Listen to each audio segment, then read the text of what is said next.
posted by you, Edwardthecrazyman. Our story is called My Wife Went Missing Last Year and I Just Found a Hole in the Closet. Part 2. I read through her diary again and again, now taking my wife's words more seriously. The words now seemed less like rambling. She detailed monsters living in the closet, and now I know what she meant.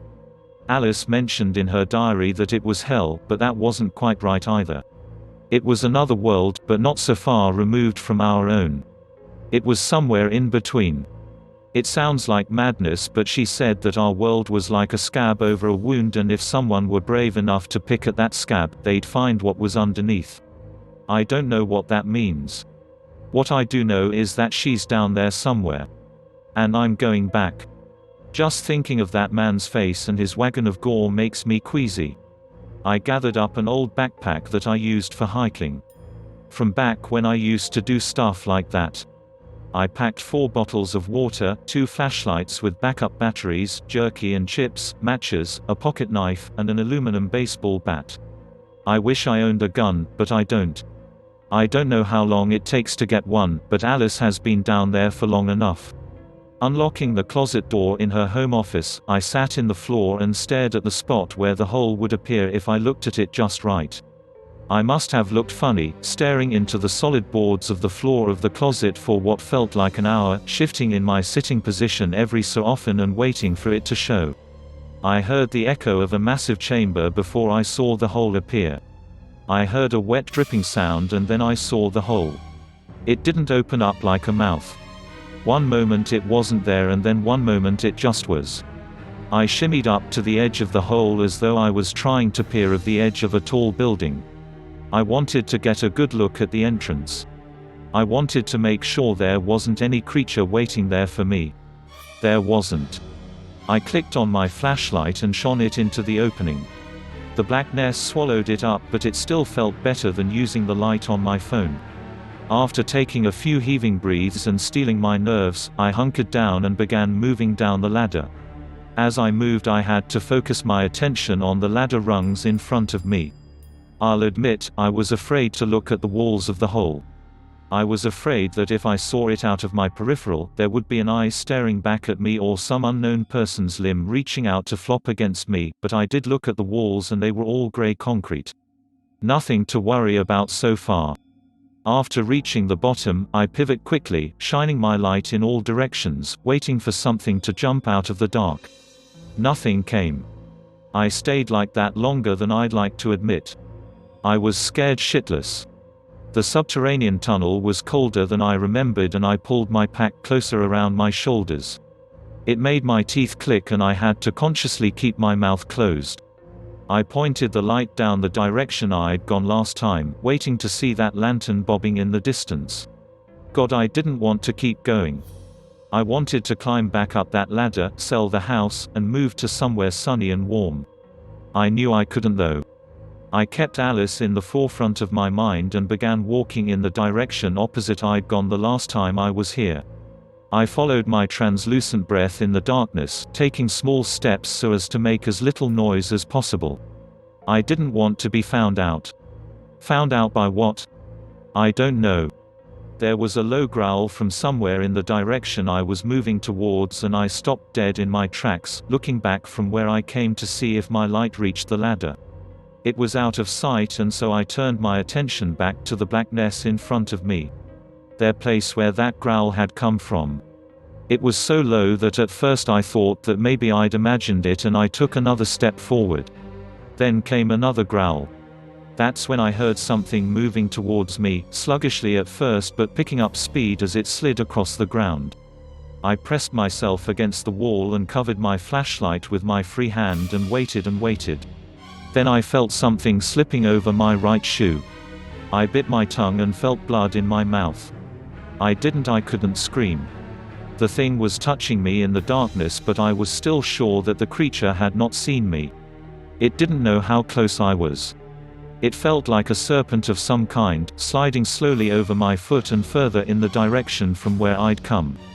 With every edge forward, the slimy thing made that same low growl, as though moving was difficult for it. "Hey, how'd you get here?" someone whispered in my ear. I could feel hot breath down my neck from the lips that spoke the words, and my spine was replaced with a steel rod. A whimper escaped me. My back was against the wall, there was no way someone was behind me. It was just my imagination. Or it was just this place playing tricks on me. I waited for the thing moving over my foot to slither further down the massive tunnel. You smell good," came the voice again. The serpent didn't seem to hear it.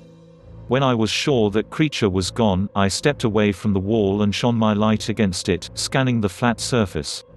I sighed, relieved that nothing was there. Sure that nothing was going to come out of the wall of the tunnel and grab me, I stopped covering my light and squinted in the direction where the serpent thing had gone, back towards the ladder. I still heard those low growls. I started away from it at a light jog, still trying to make as little noise as possible. The ground beneath me started subtly declining, and I was reminded of the first time I'd come down here. I kept waiting to see that light in the distance, but that hooded figure pushing the cart never appeared, and I continued. It wasn't long before I came across a staircase off to the left. It led further down. Not for the first time, I wondered who would build something like this. It has always been here and always will be. I felt that whisper down my neck again and spun, almost falling over and down the stairs. No one and nothing was there. I shook the chill that was beginning to settle into my bones, and I grabbed the railing of the staircase and began moving further down. When I shone my light in front of myself, I could see no end to the stairs. I stopped holding onto the handrail when it took on the shape of intestines. I'm no doctor, but I am sure that's what it was. Slippery, rubbery, full of gas. At some point the stairs beneath my feet took on another form altogether. Each of my own footfalls stopped making those familiar thuds against solid ground, and they sounded stickier. Every time I went to pull one of my feet up, it would make a shhhlp sound. I ignored the ground and dared not look there. It began to rain. It was blood. I thought it was water at first, but no one could ignore that thick iron smell. It ran down my body like a viscous chemical, not like water at all. This only made the cold in the structure unbearable. I pulled my shirt up around my neck, but it was too late. The stuff was soaking right through me. I looked up to the ceiling and saw no end there either. Only the droplets of blood that fell from the darkness above. I shuddered. I found the end of the staircase and happened to glance at the ground for only a brief moment. It was that same unimaginable, indescribable horror I'd seen last time. I walked some more in an open chamber that echoed with each of my wet footsteps. The cold was getting worse. Some figure was up ahead. It was feminine and small in the darkness. Don't ask me why I ran then, because I can't tell you. Alice. I screamed as I went to the figure I could barely see in the darkness. I tripped over something that felt like a hand attempting to grab at my shoe and slammed into the figure. I fell over top of it. I heard a shattering sound like glass. I lost my light in the tumble and scrambled in the darkness to find it. I wrestled it from a set of disfigured fingers protruding from the ground. I searched the ground for the figure but saw only bits of guts and dark red limbs. I shone the light around some more and the light fell upon more figures. They were like statues. I approached one. It was normal, I mean to say it wasn't some monster. It was a frozen woman glowing in red. She was covered in the thick rain that came from above. It took me a moment to realize she was at some point a living person. It was getting colder. I could feel the blood rain slowing my motions. If I stayed in place too long, I would become like her. Frozen in place. I studied the woman's face. It wasn't Alice. I approached the other dead statues to be sure they weren't her either. They weren't. I looked back to the place where I'd shattered that first unlucky soul. I hope it wasn't Alice, and continued through the massive chamber as the rain became deafening and I could barely see through it. There was an incessant weeping coming from no particular direction.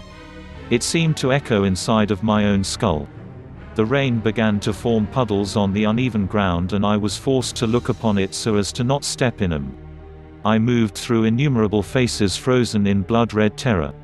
They would have been beautiful if they weren't what they were. The further I marched into the cavern, the more there were. My movements were slowing and I felt hypothermic. I was cold even though the place seemed to have no wind that I could detect. It got to be so that I had to slowly move through the frozen bodies so that I wouldn't knock them over. Their fingers were outreached and every so often they would snag at my wet clothes and I would have to meticulously shift. But one did and I didn't notice. The figure fell into the one next to it and I ran, knocking over the dead statues. They fell and crumbled behind me. The weeping grew louder. I killed them. Had they still been alive this whole time? I hope not. I ran through the crowd as a million souls called out to me in a cacophony of wails and splintering glass bodies. There was a door. I could see a door. It was just ahead. There were still forms clinging to the edges of it. They had come so close. I reached the great big metal door and swung it inward, shattering the outreached hands of those that had almost escaped. I swung the door closed behind me. It was a small room. It wasn't raining here. It wasn't cold. You've murdered them. That whisper came again and trailed off. The weeping has followed me here. It echoes from everywhere. I wrung the blood out of my clothes, but that smell will stick with me forever. I've huddled in a corner, attempting to get that chill out of my body, rubbing my arms with my hands. I don't know what this place is, but I still have the feeling as though she's here. She must be. I studied my red-stained body and my left pinky finger caught my attention. It was darker than the others. Like red wine. I tapped it and felt a hollowness in it. It reverberated through me. Then it shattered into a billion pieces of dust and fell away from my hand. I swallowed hard and I wanted to wail out in the very same way those statues had. It's hard to eat and drink here. The water I brought is thick and the snacks I eat are brittle like old crackers. After examining the room, I see there's another door on the opposite side. I think I'll rest here for a bit and move on when my skin doesn't feel so cold.